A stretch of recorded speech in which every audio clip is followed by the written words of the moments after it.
I know a guy, a business consultant, that does something interesting. If you click on the contact page of his site, it goes immediately to Facebook Messenger and starts a private conversation with him. We can debate the merits of that, but more and more companies are using Facebook Messenger to talk to their customers, and Facebook is working on a great enhancement to help streamline that communication. Before we get into that though, I'm Mickey Mellon, and this is a Brighter Web episode number 25, brought to you by all of us at Green Mellon. Our goal with this podcast is to give you quick weekly insights for news, products, and ideas so we can all make the web a brighter place to be. These might be actual web tips talking about strategy, search engines, WordPress plugins, and UX, or it might be productivity ideas to help you get more done and free up your time to do great things. We also want to thank our sponsor, ClickHost.com. ClickHost provides top-rate web hosting at prices as low as $5 a month. Visit ClickHost.com/ABW for an exclusive 20% off discount for listeners of Brighter Web. Today we'll talk more about Facebook Messenger for Business, improved Google Street View imagery, longer text on Twitter, and lots of news from Google. Let's dig in. So as I mentioned at the top of the show, more and more companies are using Facebook Messenger to communicate with customers, and now it'll be a lot easier. You can start a conversation directly on a website with the new Messenger plugin that's coming out soon, and then that conversation will be part of Messenger all across the web, mobile, and tablet devices. Users can keep that conversation going wherever they are, but they can start directly from your site with a little chat box that connects directly to Facebook Messenger. Now, the feature's in closed beta for now, and no word on when it will roll out, but I suspect it'll be very popular once it does, and we'll keep you posted on that. Google Street View is awesome, but if you've used it, you've probably seen this stitched effect that happens with Street View images, where the different cameras that they capture from the car kind of stitch things together and gets a little chunky on the sides. Google's now working on some tools that'll make that imagery much more seamless and should be awesome, but what I really like about this is just it's further proof on how hard Google's working on photos. If you use Google Photos, you know how great it is and some of the weird, almost creepy things they can do with it that are really quite awesome. You should check that out if you haven't. Really, my favorite feature of Google Photos is for people that are low on space on your phone, where Google can capture all the images from your phone, save them in Google Photos, and then clear them off your phone to save you space. So people that are low on space totally should check out Google Photos. But regardless, Google's doing awesome things with photography, and this new enhancement to Street View is just further proof of how they're investing in that space. Most of you have probably heard by now, but Twitter has now doubled the number of characters you can tweet, at least in the English language, from 140 to 280. And that should be live for everyone, so much longer tweets will be coming your way. In addition, and not talked about as much, is your usernames can now be 50 characters. Now your actual Twitter handle is shorter, but the name you put attached to it can be much longer and actually say what you want to say instead of having to truncate that as much as it used to be before. So Twitter is making everything a bit longer to make it more clear on what you're doing, but there's kind of mixed reactions to how people are taking that. Related to that, Google's working to improve the accuracy of the tweets they show in their search results. After the shooting in Texas recently, a lot of misinformation surfaced at the top of Google based on Twitter. Now, Google ranks tweets using similar algorithms to the normal pages, so if they see a lot of tweets that say something similar, they'll take that as being the truth, even though it often isn't. So they're working hard to show authoritative information for that kind of thing, and they say they're working very hard to make that better. So we should see improved tweet accuracy from what Google surfaces in the coming weeks and months.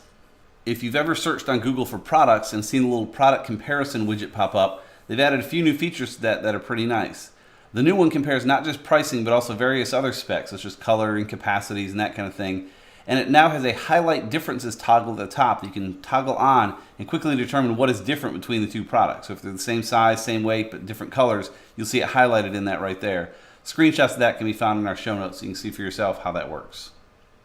Google's just confirmed that JavaScript links pass full link signals. So on a website, there's different ways you can make links. There's the standard way to make just a normal href link to another site, but you can also have links inside of JavaScript. So a user named Cyrus asked Google, a JavaScript link passes PageRank just like any other link, right? Google's John Mueller replied, yes, a link is a link regardless of how it comes to the page. It wouldn't really work otherwise. So there you have it. There's been talk over the years that Google can't see those as well, and you do have to be careful because if your JavaScript is poorly written, Google may have trouble with it. But if you've written it right, it works well for users. Google can see those links and they'll pass the full link juice through those links to wherever they end up going. Google's also come out with more news that we thought we already understood, but they said it very clearly. Google's John Mueller said, you can do a lot of things, but it doesn't make a good strategy for all sites. Often a few strong pages are better than many weak ones. So again, this is something Google said for a while. They want quality content, and it is good to have a lot of pages on your site in theory, but only if they're all high quality pages. If you have to make a choice between having 20 soft pages or 10 great ones, you're much better off to have 10 great pages, and Google's confirmed that. This one was kind of interesting and not something I've heard before. Someone named Dan asked, he said, SEO theory. Quality external links to image files embedded on quality pages will help the quality page rank in a normal Google web search. So what he's saying, if you have a well-written page with an image on it and other sites link directly to that image, he's thinking it may help the page itself rank better, and Google tends to disagree. John Mueller says, quote, "Why would links to an embedded image be a sign of another web page embedding that image being more relevant?" So again, this is John and Google always saying their main goal is to find signals of relevance for sites, and that this isn't necessarily one. The conversation continues though with Dan saying, "That's not what I'm saying. I'm suspecting that external links to your image file URL can help your page that embeds the image rank better, yes or no?" And John again says, "That seems unlikely. Links to an image aren't links to the page," which is kind of the main point, but he said it's also hard to tell which page an image really belongs to, such as a logo. So on most websites, his example, your logo file is a single image file on the server, so if someone links to that one, which page are they linking to in a way? They're linking to the image, but that image is on every page. Google can't really figure that out, and John says Google doesn't even want to figure that out because it doesn't really matter. They want to see links to the pages to show that the page is interesting, and that's as far as they take that. Yelp is cracking down further on companies that ask for reviews. Yelp and Google have long said you shouldn't be soliciting reviews for your business, but Yelp seems to be cracking down harder on that. As a business owner, it's usually good to ask for them, but don't go too far. To look at their policies quickly, Google says, "Reviews are most valuable when they are honest and unbiased. If you own or work at a place, please don't review your own business or employer. Don't offer to accept money, products, or services to write reviews for a business or to write negative views about a competitor. If you're a business owner, don't set up review stations or kiosks at your place of business just to ask for reviews written at your place of business." So Google's I can pretty much agree with. That seems pretty logical, and I agree those are pretty fair rules. Yelp takes it a bit further, and you'll notice in the first part here they'll have a thing that says "don't ask," which is something that a lot of us do. So let's look at Yelp's policies real quick here. They have 4 bullets. The first one is 1. Don't ask customers, mailing list subscribers, friends, family, or anyone else to review your business. 2. Don't ask your staff to compete to collect reviews. 3. Don't run surveys that ask for reviews from customers reporting positive experiences. And 4. Don't offer freebies, discounts, or payment in exchange for reviews. It will turn off savvy consumers, and it may be illegal. Yelp has a consumer alerts program to let people know about businesses that engage in this sort of activity. So it's noteworthy that Yelp has that "don't ask." They say don't ask customers for reviews.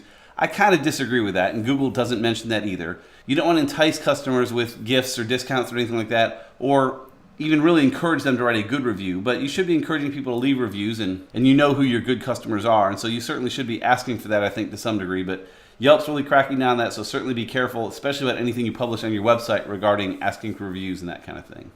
And lastly, for our tip of the week, try using a password manager.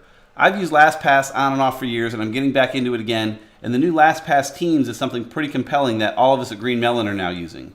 So what LastPass Teams does is lets you synchronize your personal LastPass account with a team LastPass account. If you're not familiar with a password manager, what it is just a application for your computer, or in the case of LastPass, you can install just into Chrome, that when you go to websites and type in your password, it will remember the password for you so you don't have to remember it in the future. The idea being you can have long, complex passwords that are different on every site versus using the same one over and over again, which can be pretty dangerous. LastPass is very affordable, and the Teams feature is great for us. So where that works is that I can use LastPass for all my personal sites to get into Facebook and Twitter and Gmail and all that, but also have the team stuff in there so we can get into client sites and other things and keep clients' credentials very, very protected under LastPass's encryption. So this makes it where any of us can log into a client site for the first time, save that information in LastPass in the team section, and then if anyone else at Green Melon goes to that client site, they can get in, but the credentials are completely protected. The cost for LastPass Teams is $2.42 per user per month, so about $29 a year per user, which is not bad.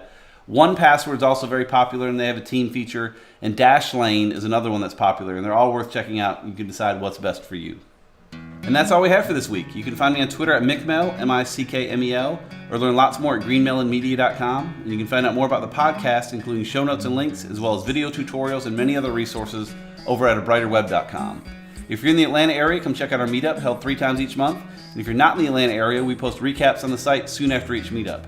Either way, you can learn more about that at abrighterweb.com/meetup. Thanks for listening.